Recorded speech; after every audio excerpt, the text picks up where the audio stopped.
Okay, let's get started. Welcome, everybody. This is Show Me the Money. Which tech jobs pay the most? And we're going to explain a little bit how to get there.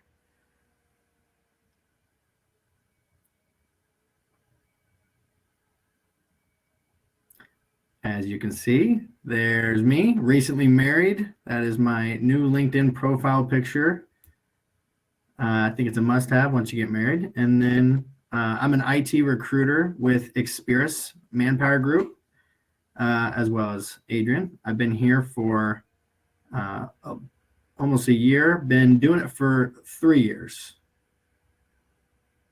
Adrian? All right. And I've been with Experis for going on 5 years, and I've been recruiting for well over 10. I got started in retail, just working at Sunshine City as a manager, and went into management from there. So got a big recruiting background that just started as a basic going to college, working at a tanning salon to get my tanning for free. So it's kind of an odd career track that we go through, but it's big into sales. And so a lot of recruiters really like sales, communication, working with others, helping people get jobs. So we're really happy to be here with you guys and kind of help you figure out what you want to do in your career going forward. So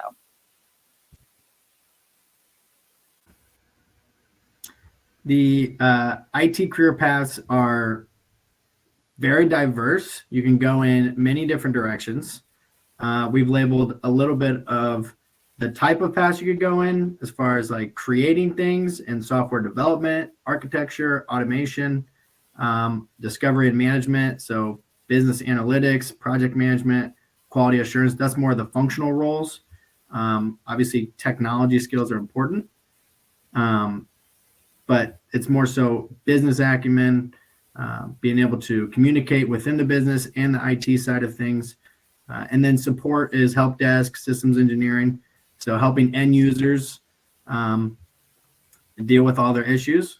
We all have to restart our computer all the time. That's the very first step that support will tell you. And set up infrastructure, network engineering. So all the servers and all the back-end situations that they need set up so the organization can run properly. And then within mathematics, there's data analytics, which is becoming very popular. In data analytics, you should be a numbers person. You should be a mathematic whiz-ish.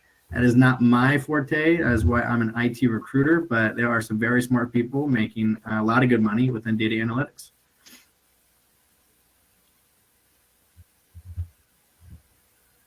all right. So obvious question. How much money do you guys want to make 5 years out of college? 5 years should put you around 27, 28 years old. So picture yourself, 10 years down the road, 27, 28 years old. How much money you want to make?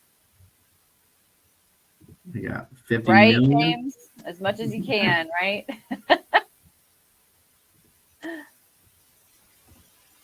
Yep. You want to be a millionaire at 27. Okay, I like goals. Damn billionaire.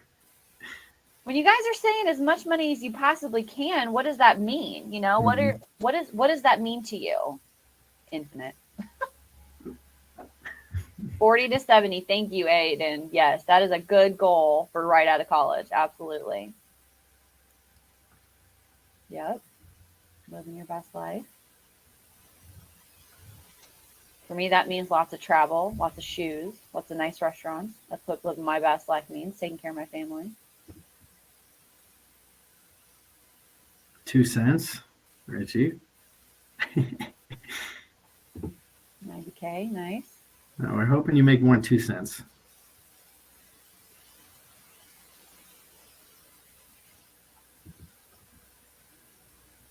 Well, we'll explain a little bit of how much you can make in different career paths within IT. But yeah, hopefully you're making at least $5, Braden. That's the goal. Love all the serious answers. Karen, next slide, please. All right. So if we're talking about software development, I see a lot of people over here talking about Halo. I see a lot of people over here talking about Minecraft. That is a software. There's some guy back there coding and writing all that out for you. You want to be a gaming developer? You want to get into Minecraft? You want to do things like that? That is a software developer and automation. What we're looking at is we're looking at somebody who really likes to create stuff, but create stuff digitally. So are you a good fit? Are you detail oriented? Do you have patience to sit there and code and write? When you're thinking about writing and coding, you think about writing a 3-page essay. Do you have the ability to sit there and write a 3 to 5 page essay and then edit your work and make sure everything's spelled out correctly and submit it to your teacher and get it graded? That's what a software developer does literally every day. He speaks a different language. He is able to write basically an essay, and at the end of that essay, it's a video game or it's a program or something like that. So how do you get started? You would take programming classes is really the number one thing. You can do that through college. You can do that through a boot camp. A lot of people say they teach themselves on their own, but really that's not the people that everybody takes seriously. The people that everybody takes seriously have some sort of an educational background, be it, college classes through Ivy Tech, be it Purdue. I have a lot of friends who are software developers from Purdue, be it going to boot camps. Boot camps are like separate little classes that you can take and you can register into, kind of like a tech school, but it's a tech school for software developers. So that is a big deal. From there, you can teach yourself other things. But what we see in the market every day is not opinion. It's literally what we see, because this is what we do for a living, is we see people who have the degree and they get the classes, then they learn things on top of it. And that is exactly what is needed, Aiden. They are literally looking for that all the time. I cannot tell you how many managers say, we require this degree or we require this training or something like that. So keep that in mind. How would you get started? The number one way that I recommend software developers to get started is go to school and start to learn the stuff, and then get an internship. Internships are a lot of times paid. It is something you can do in addition to your classes. Sometimes you get college credit for them actually to do an internship. And that's a great way to get into some of these hard companies. You want to work for Salesforce, you want to work for Google, you want to design Minecraft games, whatever that looks like, start with an internship. And that really helps you get an understanding. And then usually employers hire the people from the internships. That's a really great way to get your foot in the door. We looked it up. This is average incomes. This is through Indiana. We didn't look at the United States. These aren't California prices. These aren't New York prices. We looked at Indiana. And if you're in the software development doing really well for 2 years, you can be anywhere from that 60 to 80 range. 5 years, you're looking at 140. 10 years, you're writing your own ticket. So it's pretty cool industry to be in if you really want to create things and you're really that detail-oriented person. It's a pretty cool career to be in. So, Kieran, thank you. And then there becomes the business analytics and project management side, the functional skill set. So more of the business acumen, working with the IT side and the business side to develop requirements, gather requirements. And what that means is you're talking to somebody that's building a software and you're listening to what they need in that software. And although you're not developing that, you have the IT skills to be able to say, this is going to take this amount of time, or that feature is probably better going this route and whatnot. So the more technical you can get, the more valuable you can get in these skill sets. A lot of people do enter this route from a business side, and then they gain the IT skills. But I've seen it both ways, but this is more of a business type of role or career path. Project managers, they obviously lead teams as a manager through large organizational changes. So be project manager, and then usually underneath, but not always underneath, would be a business analyst. So then a project manager would be working with a lot of business analysts that are gathering requirements, and then the project manager is the one guiding the project, obviously managing the project and making sure that it comes to fruition. Obviously highly organized, analytical, good at planning, working with softwares, being able to communicate with other people, team leading skills. And a lot of times the project managers and the business analysts become IT managers based off of their functional skills. how to get started, administrative work. So working within project management tools. I know there's free tools like Trello. A lot of the popular tools are Azure DevOps and other things that you can guide projects through. You can use Trello for your own life. I mean, it's a free project management tool that you can get used to by putting in your tasks and moving them along in completion stage. Degrees in business, psychology, and marketing are helpful, obviously. And then the salaries for these type of roles. So starting out, you'd probably be like a project coordinator or a junior business analyst, or you're working within a company and they need a business analyst, a smaller organization, and you decide to step up and take that role. I mean, there's a lot of different avenues you can go. And within the first 2 years, you could be making 75K. Right off the bat, you're probably going to be making in Indiana anywhere between 45 and 60K. And then after 2 years, you could make 60 to 75. After 5 years, if you become a senior business analyst or a senior project manager, you're making 100 plus. And then obviously after that, you can make, I mean, I've recently helped somebody get a job that's making $90 an hour, which equates to over $150,000. So, and only 10 years of experience. So the sky is the limit within IT, really. But this is for more of the functional skill set, the people who want to communicate, lead projects, guide things to fruition, not necessarily heads down, head on the computer the whole time, writing a language. Pretty cool. You know what? And I want to add something to that.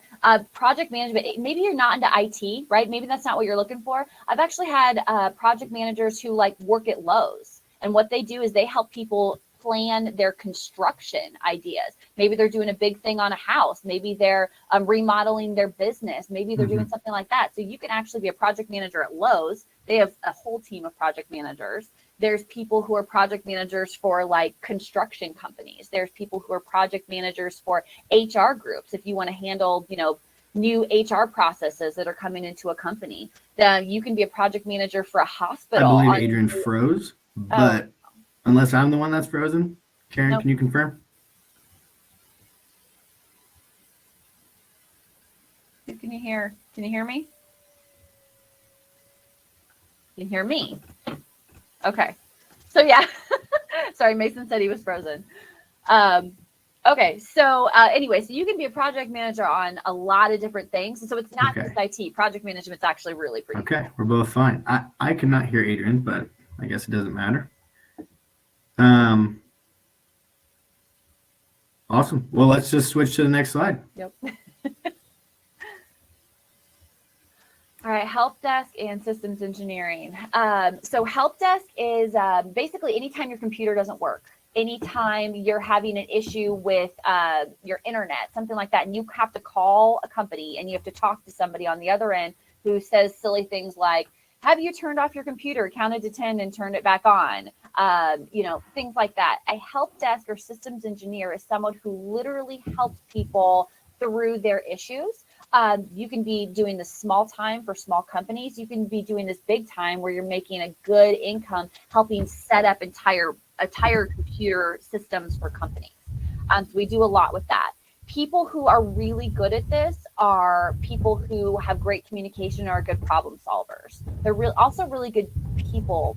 They can talk to people and say, hey, it's okay. I hate that everything is so stressful for you. I hate that you're going through this. Let me help you walk through it. Let me solve this problem. I had to deal with a lot of these guys helping me in retail when we had a line of people to the door and somebody wasn't able to help me and figure this out. I had to get on the line. I had all these people waiting on me. And I was able to call this nice help desk person who was able to help me through the issue of problem solve so I can continue checking these people in. There's a lot of stuff that happens once you get into the work world and even in college that, things just aren't working. So these are the people that really come to the rescue. I like this role because it's a good way to start out in your IT career.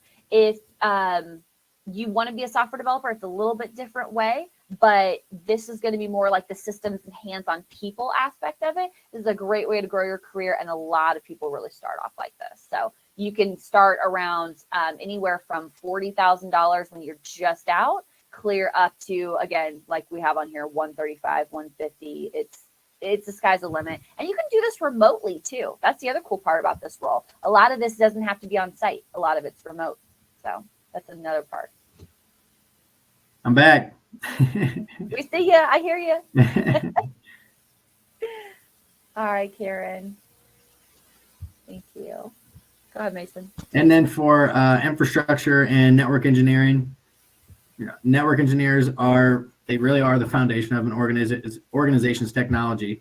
So as far as the network goes, which how important that is nowadays with cybersecurity, all these other things that go into play where people are hacking networks, they truly are keeping everything running in the background. It allows the entire organization's technology to function properly and safely. I mean, there's a lot of like routing, switching, patching. It is more of like an electrical mindset, from my opinion. It's not necessarily like a coding mindset from a development standpoint. It is more so for like hands-on individuals, people who want to be connecting things, patching things, routing things, making things work by connecting them. Like to tinker. If you like to tinker with your computers and stuff, it's a great one for you. Yep. Yeah. Oh yeah. And generally enjoy mechanics and gadgets. Well, okay. They like fixing things and being hands-on. I was pretty spot on without looking at it.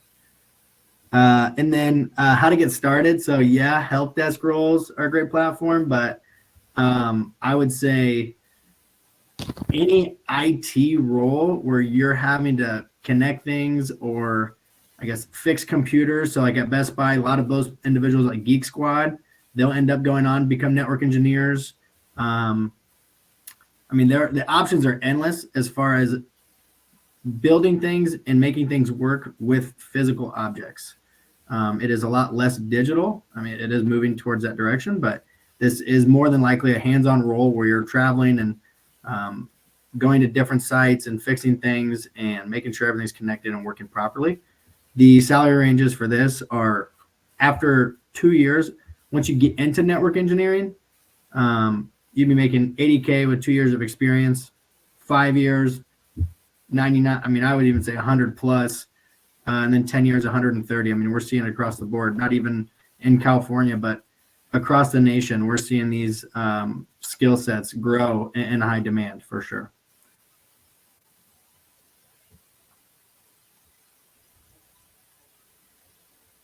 Okay.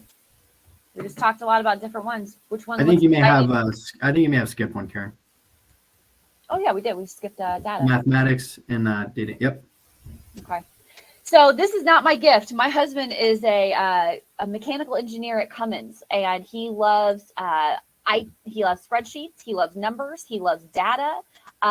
These are those people who love math. If math gets you excited, if you enjoy it, if you're naturally good at it, if you like solving problems, if you know that A plus B equals C and you can write that out in an Excel spreadsheet, this is really what's going to be cool for you. My brain doesn't work like this. Mason mentioned that earlier. His doesn't either. Typically people who are more about like sales mentality and that kind of thing, this is typically not our gift. So I'm always impressed by these people because they're so detail oriented. Mm-hmm. If you want to get into data analytics, you want to be able to basically control, you're the puppet master behind everything. There is no Minecraft game that comes out where the data isn't in there. Even the thing we're on right now, there was somebody in the background tagging everybody in to this program so that everybody's email is connected and everybody's username is connected and everybody can go in and they can all chat in the poll and Karen can be moving things and Mason can be talking and I can be talking. There is a data person in the background that was setting all of this up so that all of our computers can connect. Mm-hmm. It is very cool. For this role, you have to love math. You have to be good with numbers. You have to be very detail oriented. You have to really like to just sit down and get into the nitty gritty. As far as how do you get started, you start with an entry level data entry or junior analyst role. It's very simple. They are looking for people all the time. And Amazon hires data entry people. Oh God, who else? Like basically anybody. Libraries have data entry people. Mm-hmm. Retail has data entry people. Schools, everything. So a lot of times for these roles as well, they're not just working with the data. They're taking the data and they're presenting it in a way that functional people can see it and read it properly. Instead of just looking at all these entries, they're moving it all into dashboards that make it look like charts and pies and just visual representations of the data so that people don't have to read line by line and try to figure it out. I mean, they are manipulating it to where they're taking it off from the database and they're making it visible and accessible to the people who don't have those skills. Yeah, you start off in the beginning just learning how to enter data into Excel spreadsheets and master that. But down the line, what you end up doing is you end up taking that data, standing up in front of directors, stakeholders, presidents of companies, and say, the data says that what we're doing is wrong. And you can actually help influence how a company moves, choices they make, the direction they're going, all on your data that you found and you organized and you put into a presentation. It's a pretty powerful role. It's very cool, but it's not for me. I'm definitely not that math-oriented person. So, all right, Karen. So I think the next slide was everyone saying, you know, which one of these sounds interesting to you? You know.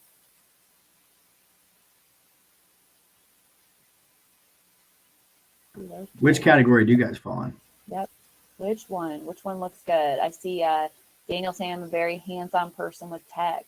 Like that's definitely that networking and systems piece. It even says infrastructure. Yep. Software development. We got a data person. All right, Donovan.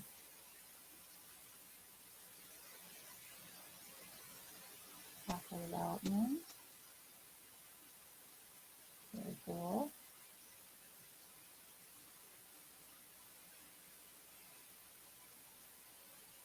Yeah, there is a polls tab over there, so you don't have to comment what you answer. You actually just click the button under polls. Thank you, Karen.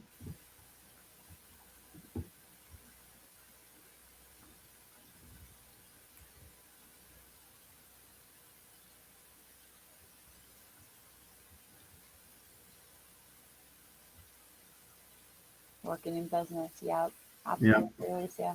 Right there with you. I think even from an IT recruiter standpoint, a lot of IT recruiters and account managers within staffing, they can easily go into a business analyst or project management role, given the right skill sets and the certifications and training, just because of how directly related it is to business.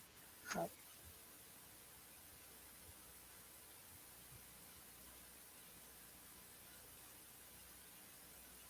The session ends in just a few minutes, Trinity. Yeah, Sorry, we're boring you. We're not here all day, Serenity.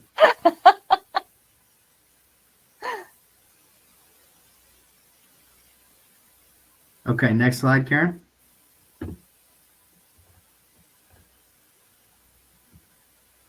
This is a super important slide, I think, for both Adrian and I, for the most value we can provide to you guys. Given the situation, you guys are growing into your careers, trying to decide what you want to do. A lot of the important things we see from individuals just starting out, and a lot of the questions that we get asked, and a lot of the reasons people don't get jobs are because of the things on the screen. So as far as the duration, how long should you stay at a job? Market knowledge says in IT, on average, people are in their role for 18 months, be a year and a half. So personally, just starting out, I don't think it's bad to switch roles after 18 months, but before that, I don't know if you should, because the next role, then every time you go to another role, they're not going to look at all of the opportunities and say, oh man, when they first started, they were there for 6 years. If the last 5 roles you've been in, you're only there for 8 months. So they're going to assume, based off the last 2 or 3 roles, that if you were only there for 8 months, you're only going to be at their company for 8 months. So we're seeing that more and more, people declining, companies declining individuals because they'd rather have someone that they can help long-term. They know they're going to invest time in them with lesser skills than bring somebody in with more skills, but that they're just going to leave as soon as they get, what they want, and they've only been there for a few months. So how long should you stay at a job? Initially, I'd stay there for a year and a half. After that, I'd find out what you like and don't like about that job, and I'd make sure the next role has more of the things that you like and less of the things that you don't like about that current role. And I'd stay there for another year and a half or 2 years. And after that, I'd have a good understanding of where you want to be, because then you should start staying somewhere for 2 years, 3 years at a time, to where you're more marketable as a candidate. Yep, absolutely. It's unfortunately nobody really cares a lot why you leave a job. They care why you stick it out. Mm-hmm. That's what they care about. Bad bosses, bad hours, didn't like the commute, whatever that looks like. It doesn't really bother them as much, but they want to know, oh, you stuck it out. You stayed there for 2 years. Fantastic. What'd you learn? That's what they want to know. Hiring managers basically call it job hopping. And I literally had a guy who looked at his resume the other day. He was at a company. It was a big company. It was like Dell or something. He was there like 13 years, long time, did an awesome job, really rose up through the ranks. Then in the last 3 years, he had 5 jobs in 3 years. And no company will take him seriously because they said, well, he job hopped, so that's something you really don't want to do.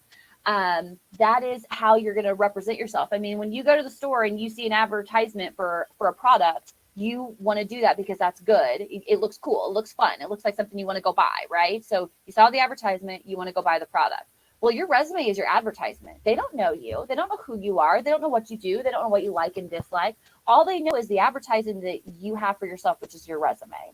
So you have to make sure that you're presenting yourself in a good light. One of the things we didn't put on this page, we probably should have, is, and it's so cliche, but you have to know where you're going, right? You have to have a goal. Where do I want to be in 10 years? What is my ideal job? And then you want to backtrack and see what are the steps you want to get there, so that every new job you take is a puzzle piece getting you closer to that end goal. So that's why we're talking about which job you want. Is it software? Is it project management? Is it, data analysis? You want to figure out what you want to be at the end of the day, and then you try to get there. Somebody asked a question earlier and they said, how did we get into this? I think it was Jane. Jane asked, how did we get into this? Well, the reality was, Jane, I knew at the end of the day, I wanted to make really good money. I wanted to be able to communicate really well with people and help on the selling and helping people aspect of it. And I knew I wanted to do something that I could do from anywhere.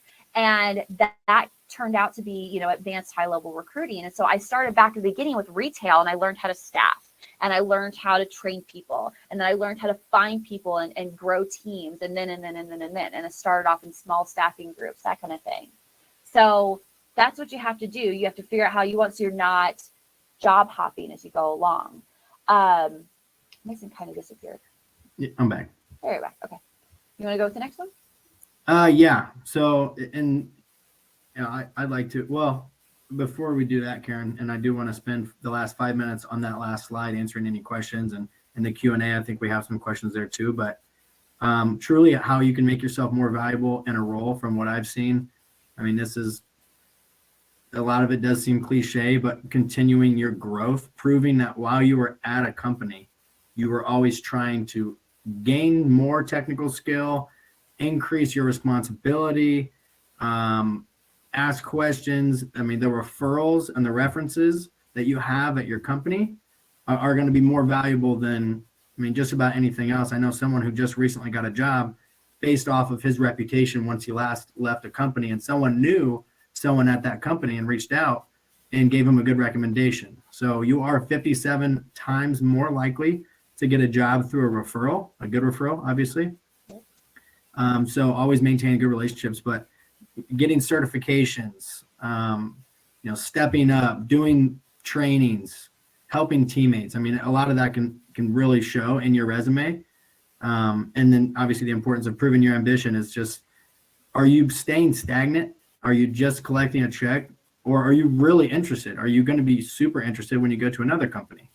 They're going to see that. They're going to look at your track record and say, okay, what did you do for the last 4 years? Well, I was in help desk, entry level for 4 years. Well, that does not necessarily show that you were always trying to grow unless you have a really good reason why, but resumes don't give you a spot to put a really good reason why you did something. They're going to look at it and say, they did this, and this is where they see themselves.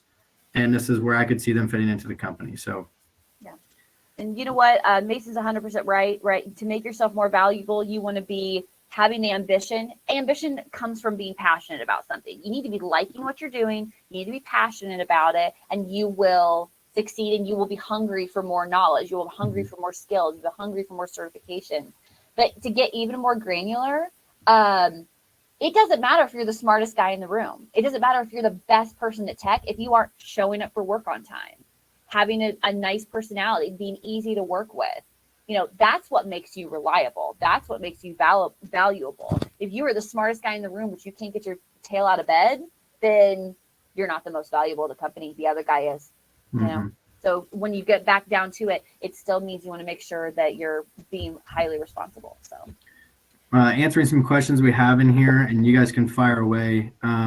Alicia, is it okay to jump jobs every 1 to 2 years? Maybe initially for the first 2 roles, but on your third, definitely fourth role, you'd want to stay somewhere for over 2+ years just to show that you're not going to join another company and leave.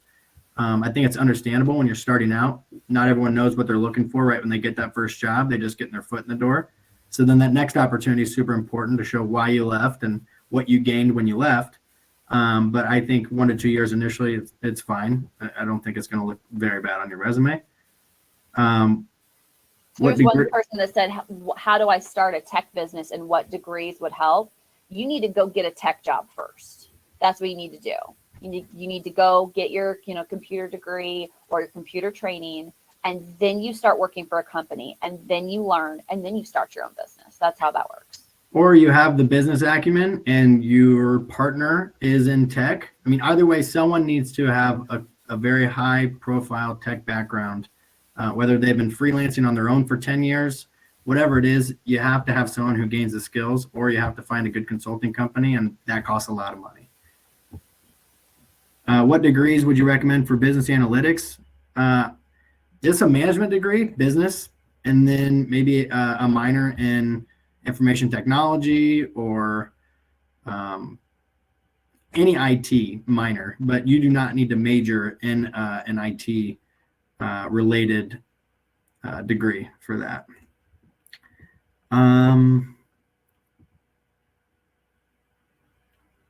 Is there an option to go into a job for a time before you decide whether you want to take it or not? Yes, that's called a contract to hire. Those are more common for mid to senior level individuals, but a lot of times companies and individuals will do a try before you buy scenario where it's a 6-month contract, and then after 6 months you can decide if you want to be there long term.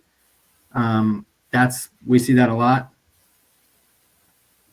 What's the demand versus availability for these jobs? Is it hard to market? Is it a hard market to get into? It is hard to get into, but if you can be flexible for your first job, that'll set you up for the rest of your career. I believe getting your foot in the door is more important because you're going to learn some skills, whether it's an IT or not. If you have the background already and you have ambition to get into another role, then a lot of times companies will put you somewhere else once they know what you're passionate about. I see that a lot. Adrian, do you see any questions you want to answer? I think the typical college degree is going to be a bachelor's. That's typically the degree that everyone's looking for is a bachelor's. Yep. That shows commitment, that shows, desire, and that shows qualification, bachelor's. Yeah, and it is 11:35. We appreciate you guys. Hope you guys learned something. Feel free to reach out to us on LinkedIn if you have any questions. We're here to help. We obviously talk to people in IT all day, every day. So we are slowly getting our information directly from the source. And obviously Adrian's been recruiting for almost 10 years. So she's got a wealth of knowledge. I'm still gaining a lot of it, but it's amazing what you can learn in 3 years, just from an IT recruiting standpoint. Thanks, guys. Thank you, everybody.